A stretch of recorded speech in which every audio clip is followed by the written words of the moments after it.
భారత రాజ్యాంగ నిర్మాత డాక్టర్ బిఆర్ అంబేద్కర్ జయంతిని పురస్కరించుకొని భారతీయ జనతా పార్టీ ఎస్సీ మోర్చా ఆధ్వర్యంలో జయంతి ఉత్సవ ర్యాలీ ఘనంగా నిర్వహించారు. నగరంలోని గాంధీబొమ్మ సెంటర్ నుంచి వీఆర్సీ సెంటర్ వరకు అంబేద్కర్ చిత్రపటంతో డప్పుల ఊరేగింపుగా ర్యాలీ చేపట్టారు. ఈ సందర్భంగా వీఆర్సీ కూడలి వద్ద బాణాసంచా పేల్చి అంబేద్కర్ విగ్రహానికి పూలమాలలు వేసి నివాళులర్పించారు. అనంతరం బీజేపీ ఎస్సీ మోర్చా రాష్ట్ర ప్రధాన కార్యదర్శి పి ఉదయ్ కుమార్, ఎస్సీ మోర్చా జిల్లా అధ్యక్షులు డిఎస్ పరశురాములు మీడియాతో మాట్లాడుతూ బడుగు బలహీన వర్గాల ఆశాకిరణం డాక్టర్ బిఆర్ అంబేద్కర్ అన్నారు. ప్రతి ఒక్కరూ ఆయన అడుగుజాడల్లోనే నడుచుకోవాలని పిలుపునిచ్చారు. ఈ కార్యక్రమంలో ఎస్సీ మోర్చా నాయకులు ముక్కు రాధాకృష్ణగౌడ్, గురవయ్య, రమణయ్య, బ్రహ్మేంద్ర, అజయ్, మండ్ల ఈశ్వరయ్య, గడ్డం విజయకుమార్, భరత్ రెడ్డి, హర్ష, సుధీర్, మహిళా నాయకురాలు సుభాషిణి తదితరులు పాల్గొన్నారు.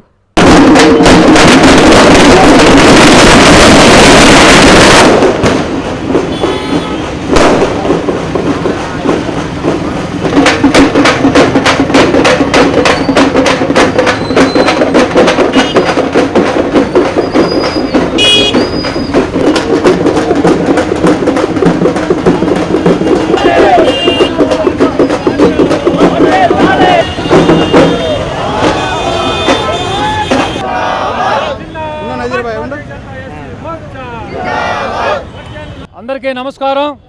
నా పేరు డిఎస్ పరశురాము, ఎస్సీ మోర్చా జిల్లా అధ్యక్షుడిని.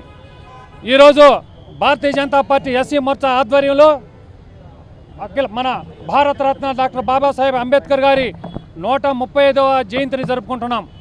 135వ జయంతిని ఎందుకు జరుపుకోవాలంటే బడుగు బలహీన వర్గాల కోసం ఆ రోజు రాజ్యాంగం రచించి ఎన్నో రచనలు చేసినటువంటి బాబాసాహెబ్ అంబేద్కర్ జయంతిని ప్రతిరోజు కూడా జరుపుకోవాలి.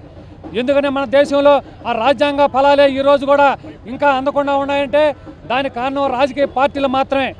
ఆ రోజు కాంగ్రెస్ పార్టీలో ఉన్నప్పుడు డాక్టర్ బాబాసాహెబ్ అంబేద్కర్ గారిని ఎంపీగా పోటీ చేస్తే కూడా ఓడిగొట్టడం జరిగింది. ఈ రాజ్యాంగం రచించిన దాకా ఏదో చెప్తాలో సామెత ఆటప్పుడు ఏరు దాటిన దాకా బోడిమాల అయిన టైపులో రాజ్యాంగం రచన చేయమని కోరిన కాంగ్రెస్ పార్టీ వారు బాబాసాహెబ్ అంబేద్కర్ గారిని ఎలక్షన్లో పోటీ చేస్తే దొంగదారిని ఓడించడం జరిగింది. అదే ఆయన పిఏనే ఆయన మీద పోటీ పెట్టి ఓడించడం జరిగింది.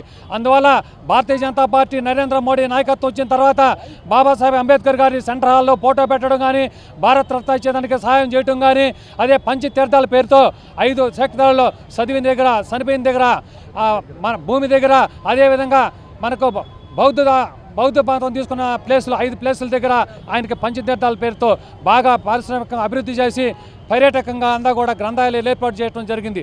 అదే నరేంద్ర మోడీ దాదాపు 4,000 కోట్ల రూపాయలు వెచ్చించారు. అదే కాంగ్రెస్ పార్టీ వారు అంబేద్కర్ని తొక్కాలని చూశారు.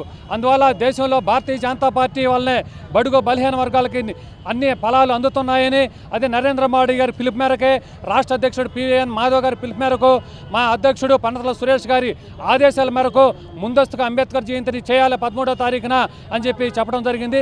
ఆ సందర్భంగా మేము అందరం కూడా ఎస్సీ బీసీ మొత్తం భారతీయ జనతా పార్టీ అందరూ కలయికతో వచ్చి ఈ యొక్క జయంతి ఉత్సవాలను ఘనంగా జరుపుకోవడం జరుగుతుంది.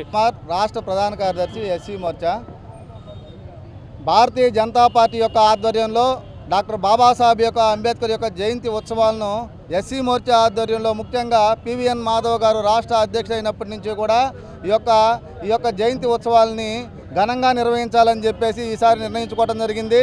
ఈ యొక్క జిల్లాలో చేసేటువంటి ర్యాలీలే కాకుండా రాష్ట్ర వ్యాప్తంగా కూడా అనేక రకమైనటువంటి కార్యక్రమాలను ఈ యొక్క అంబేద్కర్ జయంతి ఉత్సవాల పేరు మీద భారతీయ జనతా పార్టీ ఎస్సీ మోర్చా నిర్వహిస్తూ ఉంది. విశాఖపట్నంలో 10,000 మందితో రన్ ఫర్ సోషల్ ఈక్వాలిటీ పేరు మీద పెద్ద ఎత్తున 5K మారథాన్ని నిర్వహిస్తూ ఉంటుంది ఎస్సీ మోర్చా. అదేవిధంగా రాష్ట్ర స్థాయి కబడ్డీ పోటీలు, వాలీబాల్ పోటీలు, అదేవిధంగా విజయవాడలో రేపు 25వ తారీఖున పెద్ద ఎత్తున 10,000 మందితో యొక్క డప్పు ప్రదర్శన, దళితుల యొక్క ఆత్మగౌరవ డప్పు ప్రదర్శన పేరిట అంబేద్కర్ జయంతి ఉత్సవాల పేరిట ఈ యొక్క కార్యక్రమాలను నిర్వహిస్తూ ఉంటుంది. మహనీయుడు డాక్టర్ బాబాసాహెబ్ యొక్క అంబేద్కర్నే కాదు, భారతీయ జనతా పార్టీ ఈ యొక్క మాధవ్ గారు రాష్ట్ర అధ్యక్షుడు అయినప్పుడు కూడా అనేక చేతి వృత్తులకు సంబంధించినటువంటి అనేక జాతుల్లో ఉన్నటువంటి మహనీయులను గుర్తించి వాళ్ళ యొక్క జయంతులను, వర్ధంతులను చేయటం యొక్క తీసుకోవటం జరిగింది. ఎందుకంటే ఈ యొక్క వర్గాలు లేనిదే ఏ యొక్క రాజకీయ పార్టీ కూడా మనుగడ సాధించలేనటువంటి పరిస్థితి. డాక్టర్ బాబాసాహెబ్ అంబేద్కర్ అయితే ముఖ్యంగా పేద వర్గాల కోసం, దళిత వర్గాల కోసం, అదేవిధంగా బీసీ ఎస్టీల కోసం ఆయన చేసినటువంటి కృషి మనం స్మరించుకోవాల్సినటువంటిది. అనేకమైనటువంటి కార్యక్రమాలు, ఆయన జీవిత పర్యంతం కూడా కుల నిర్మూలన కోసం అతని జీవితాన్ని అర్పించినటువంటి నేత. ఈరోజు అనేక మంది అవాకులు చవాకులు పేరు మీద భారత రాజ్యాంగాన్ని బాబాసాహెబ్ అంబేద్కర్ ఒక్కరే రాయటం లేదు, చాలామంది దాంట్లో ఉన్నారు. ఆయన ఒక మెంబరే మాత్రమని కావాలని అతను చులకన చేసేటువంటి కార్యక్రమాలు కూడా అనేక రాజకీయ పార్టీల వేదికల నుంచి కూడా మాట్లాడుతున్నారు. భారతీయ జనతా పార్టీ దీన్ని తీవ్రంగా ఖండిస్తుంది. ఎందుకంటే భారత రాజ్యాంగ నిర్మాత డాక్టర్ బాబాసాహెబ్ అంబేద్కర్ గారు అనేది స్పష్టంగా చెప్తున్నాం. అదేవిధంగా ఇటువంటి మాటలు మాట్లాడే కఠినంగా శిక్షించాలని కూడా తెలియజేస్తున్నాం. అనేకమైనటువంటి రాజకీయ పార్టీలు ఇటువంటి వ్యాఖ్యలు చేస్తూ ఉన్నాయి. కాబట్టి అందరూ కూడా డాక్టర్ బాబాసాహెబ్ అంబేద్కర్ను గౌరవించాల్సిన అవసరం ఉందని తెలియజేస్తున్నాం. మీ నెల్లూరు చందన బ్రదర్స్ లో డిసెంబర్ 2 నుండి ప్రారంభం 30వ వార్షికోత్సవ వేడుకలు. 100% ఫ్రీ షాపింగ్ తో అంబరాన్నంటే వేడుకలు, ఆనందాన్ని నింపే ఆఫర్లు. మీరు కొన్నంత మొత్తానికి ఫ్రీ కూపన్స్ పొందండి. ప్రతి 1000 రూపాయల కొనుగోలుపై ఒక కూపన్ తగ్గింపు పొందండి.